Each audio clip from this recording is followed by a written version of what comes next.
अस्सलामुअलैकुम, क्या हाल चाल है। उम्मीद है आप सब ठीक होंगे। ये मैं एक नेक तैयार कर रही थी, मैंने सोचा आपसे शेयर करती जाऊं।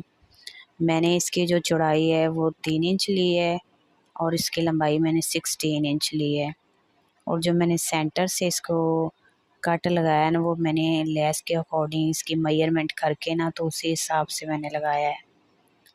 तो इस तरह आपने इसको अटैच कर लेना और अटैच करने के बाद इसको कटिंग करके, तो मेरे पास ये फैब्रिक ग्लू थी, उसके साथ मैंने इस तरह इसको अटैच किया है।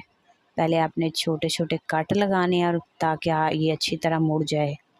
तो फिर जब अच्छी तरह मुड़ जाएगी तो आप इस तरह कुछ अटैच कर लेंगे जैसे मैं कर रही हूँ।